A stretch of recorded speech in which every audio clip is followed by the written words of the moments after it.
আসসালামু আলাইকুম বন্ধুরা। আজকে আমি হযরত আসমা বিনতে আবু বকর রাদিয়াল্লাহু তাআলার কন্যার কথা বলতে যাচ্ছি। আপনারা উনার জীবনী শুনলে অনেক কিছু বুঝতে পারবেন এবং শিখতে পারবেন। হযরত আসমা বিনতে আবু বকর রাদিয়াল্লাহু তাআলা আনহু ইসলামের ত্রাণকর্তা ও প্রথম খলিফা হযরত আবু বকর রাদিয়াল্লাহু তাআলা আনহুর মেয়ে। হযরত আসমা রাদিয়াল্লাহু তাআলা সম্পর্কে রাসূল সাল্লাল্লাহু আলাইহি সাল্লামের শালিকা। হযরত আসমা রাদিয়াল্লাহু তাআলার বিয়ে হয়েছিল রাসূলের আরেক সাহাবী হযরত জুবাইর রাদিয়াল্লাহু তাআলা আনহুর সাথে। হযরত জুবাইর রাদিয়াল্লাহু তাআলা ছিলেন আর্থিকভাবে খুবই অসচ্ছল, বলতে গেলে কর্পত শূন্য, নুন আনতে পান্তা ফোরায়, মোটেও ছিল না জায়গা জমি, দাস দাসী থাকার তো প্রশ্নই আসে না। হযরত জুবাইর রাদিয়াল্লাহু তাআলার সম্পদ ছিল কূপ থেকে পানি ওঠানোর জন্য একটি উট ও একটি ঘোড়া। হযরত আসমা বিনতে আবু বকর রাদিয়াল্লাহু তাআলা আনহু উট ও ঘোড়া চড়াতেন, খাবার খাওয়াতেন, পানি পান করাতেন। পানি ওঠানোর মশক ছিঁড়ে গেলে সেলাই করতেন, ভালো রুটি বানাতে না পারলেও আটা পিষতেন, রুটি বানাতে সাহায্য করতেন প্রতিবেশী আনসারী মহিলারা। তারা ছিলেন খুবই পরোপকারী, জনদরদী ও ভদ্র মহিলা হিসাবে সুপরিচিত। আল্লাহর রাসূল সাল্লাল্লাহু আলাইহি সাল্লাম হযরত জুবাইর রাদিয়াল্লাহু তাআলাকে একটি জমি দিয়েছিলেন উপহার হিসাবে, যা ছিল বাসা থেকে প্রায় 2 মাইল দূরে। আল্লাহর রাসূল সাল্লাল্লাহু আলাইহি সাল্লাম একদিন দেখলেন হযরত আসমা রাদিয়াল্লাহু তাআলা আনহু খেজুরের একটি আটি নিজ মাথায় বহন করে আনছেন। 2 মাইল দূরেই অবস্থিত জমি।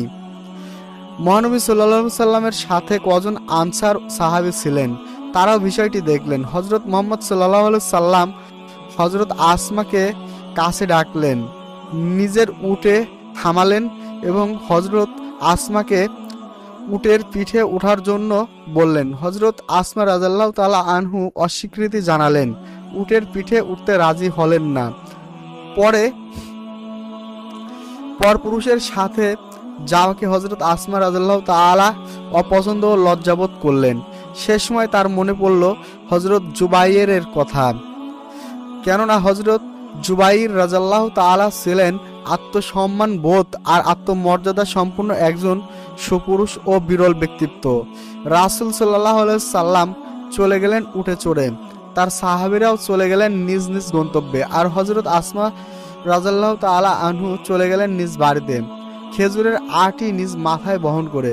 হযরত আসমা রাদিয়াল্লাহু তাআলা আনহু স্বামী হযরত জুবাইরের রাদিয়াল্লাহু তাআলার কাছে ঘটনাটি সবিস্তারে বললেন।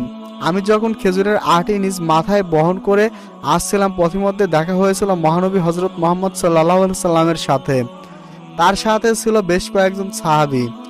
আল্লাহর রাসূল সাল্লাল্লাহু আলাইহি সাল্লাম আমাকে পথিমধ্যে অবস্থায় দেখে কাছে আসলেন, তার উটকে হাঁটু গেড়ে বসালেন, আমি যেন তাতে সহসায় উঠে বসতে পারি। তিনি আমাকে উটের পিঠে উঠতে বললেন, কিন্তু আমি তা করি নাই।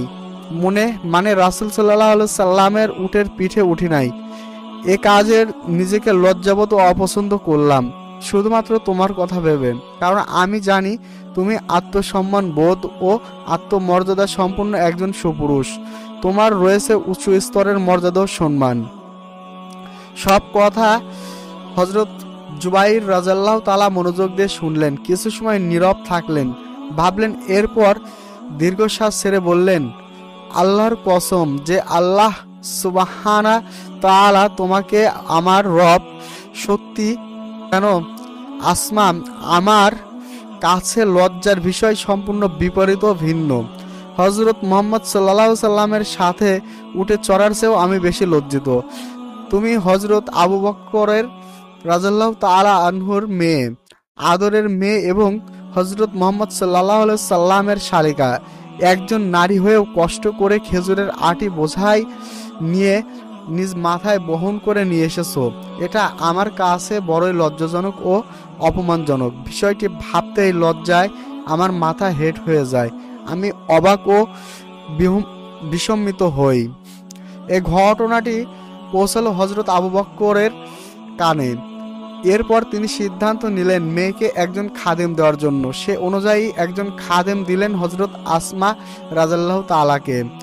পিতা হযরত আবু বকর রাদিয়াল্লাহু তাআলা খাদেমের ঘোড়া ও উট দেখাশোনা করত। খাদেম ঘোড়া ও উট দেখাশোনা করত, খাবার খাওয়াতো, পানি পান করাতো, খেজুরের আঁটি বহন করে আনতো। হযরত আসমা রাদিয়াল্লাহু তাআলার সকল কাজ করে দিত। এরপর রেহাই পেলেন হযরত আসমা রাদিয়াল্লাহু তাআলা।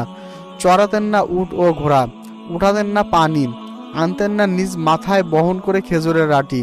আর এভাবেই একজন আত্মসম্মান সম্পন্ন নারী হযরত আসমা রাদিয়াল্লাহু তাআলার রক্ষা করলেন তার নিজের মর্যাদা, রক্ষা করলেন স্বামী হযরত জুবাইর রাদিয়াল্লাহু তাআলার মর্যাদা, হেফাজত করলেন নারী সমাজের রক্ষা কবচ। ইসলামী বিধান পর্দার প্রথার মহিষী আত্মমর্যাদা সম্পূর্ণ নারী হিসাবে ইতিহাসে রইলেন চিরস্মরণীয়